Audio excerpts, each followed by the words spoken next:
What's up, guys? So, today, for the first time, I am going to attempt to draw my life for you. We'll see how this turns out.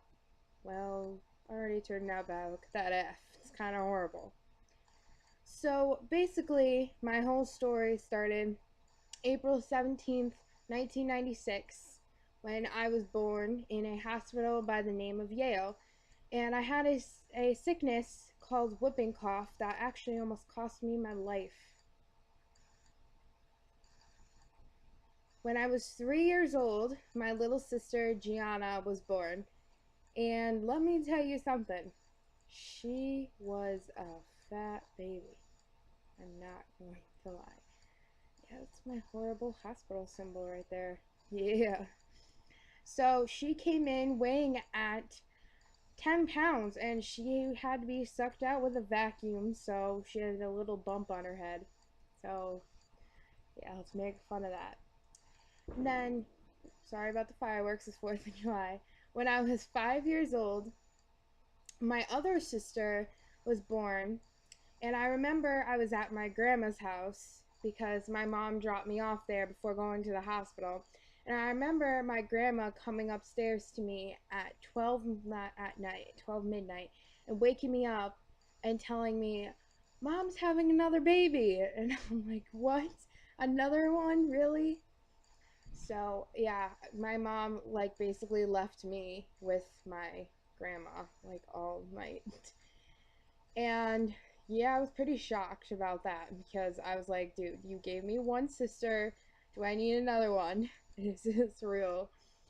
But anyways, um, so 6 years old, when I was 6 years old, we got a dog, and his name was Tonka. This is gonna be my horrible drawing of a dog, but he was a Rottweiler, and he was the best dog we have ever had. He is the best person ever. Like, person, not a person. He was the best dog ever. And then when I was also 6, I was trying to teach myself how to rollerblade. That did not end very well. But Tonka was also going for a walk outside. And let's just say that due to my horrible failing at trying to teach myself how to rollerblade, I almost went in the street and he ran in front of me and he saved my life. And ironically, after that, he actually ran in the street and he got hit by a car and he ended up dying. In 2005, we went on my very first trip to Disney. I don't know if it was my first, but it was definitely the only one that I remember. And we stayed in the Alligator Bayou. And the only reason I remember that and the room 204 was because everyone that we were with, we all got sick. Like it started with my mom's friend's son. He got sick, and then it just spread through everyone. So we just pretend that you don't want to enter those two rooms. It's not something that's normal at all. On the last day of being in Disney, my dad decided it would be fun to rent a boat and go to downtown Disney. And we were driving in the water, and he almost crashed into the rocks on the side. Not gonna lie, I was scared for my life. When we got to downtown Disney, there was a store called Jelly Belly, and it was all jelly beans. And let's just say this store is the reason I will never ever eat jelly beans again. They had such unique flavors in there. I was scared. And when I went in there, I decided to grab a bag of all different kinds of jelly beans, and I found one that was named Popcorn. And me being a little kid thought, popcorn, yep, made me sick. I never wanted to go near it again. Then PAL was an acronym me and my friends came up with as a little thing that we all had pretty average lives until November 2007, My grandfather, who was also my best friend and the person I love dearly still, was diagnosed with lung cancer. And it was the hardest day of my entire life, to even think that he got that. And on top of it all, from 7th to 8th grade, I was bullied like there's no tomorrow. And I don't even think I told anyone about that fact that I was. When I was in 8th grade, we have a dance called the Formal. And this boy asked me if I wanted to go with him. And I said yes, because I was shocked that someone even wanted to go with me after all the bullying I had. Well, of course, I basically screamed it down the hallway, enough for everyone to hear it. Well, it turns out that he stood me up. Um, I was sitting at home and it was pretty bad. I didn't know where he was, so I decided to go to the dance anyways. And all these hours rolled by and I never even saw him show up at the dance. He just wasn't even there. So I just went and I had fun. April 5th, 2007 was the hardest day of my life.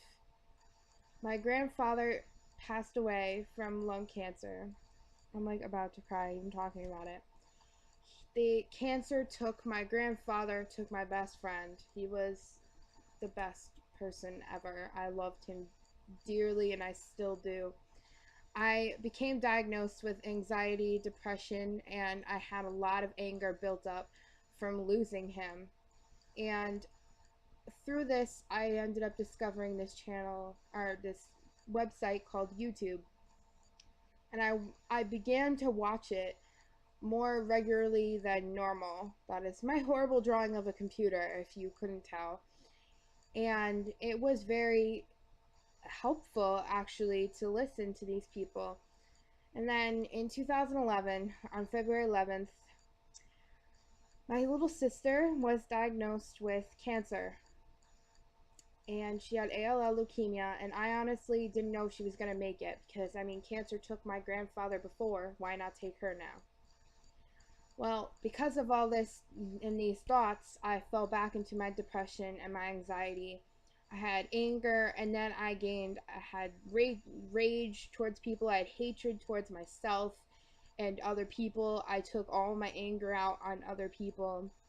And then I ended up having to get a therapist. I had her for 6 months, and I guess that's all I really needed her for. But she helped me so much. And 1 year later, I discovered Joey Graceffa on YouTube. And I also discovered O2L.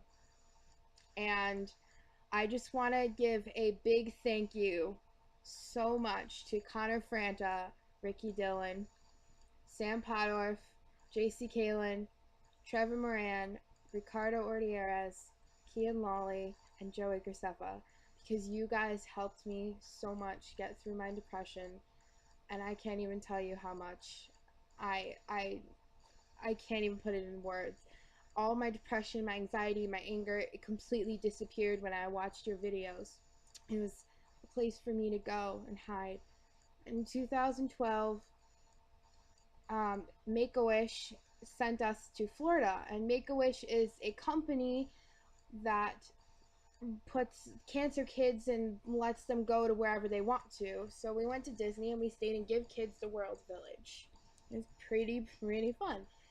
Believer for Life 1 was this channel I made a while ago, and I started making a Dare channel with my friend Kayla on it, and the name had nothing to do with what it was about. It was just my name from when I first made a YouTube channel to watch videos and stuff. Anyways, that Dare channel and all the Dares failed completely. It was horrifying. It was horrible. And I decided to give up on YouTube. I was just gonna continue watching videos, but I was never gonna make a channel myself. I gave up completely. On June 1st, 2013,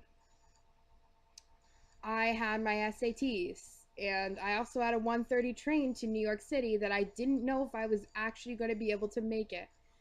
But I did. And I ended up going to DigiFest NYC, and I saw so many people. I saw Joey, of course. I saw part of O2L. I saw Andrea Russet. I saw Improv Everywhere. I saw Pentatonics. I know there's some people I didn't write in here, but I saw so many people, and I actually got to meet some of them. I met 11th Gorgeous. I met Ryan Abe, and I also met Nick Tangora, and I got pictures with all of them, and it was the best day of my entire life. I still. And when I got home, I decided to make a DigiFest NYC video, and it got 25 views overnight. And you can still see that channel or that video. It is on my channel right now. And it inspired me to continue making videos. And that's exactly what I did. And that is this channel. Gabriella D'Amico is where that came from. It's where all of it came from. And that brings us to today. Currently, I am 17 years old. I am about to start my senior year of high school in August. And I am happier than I think I've ever been in the longest time. And I am now excited for the future, and I'm no longer apprehensive, and I love it. And I just want to let you all know, don't let what people say hurt you. Don't let it affect you. They have nothing on you. You are you, and you're all beautiful. And if someone tells you you're not beautiful, be your own kind of beautiful. Don't be beautiful for someone else. Be your beautiful. And I just want to thank all of you guys who are following me through my experiences. I love all of you, and thank you for making my dreams come true. And of course, never forget, creativity takes courage. And I will see you all tomorrow. And don't forget to thumbs up, subscribe. Love you.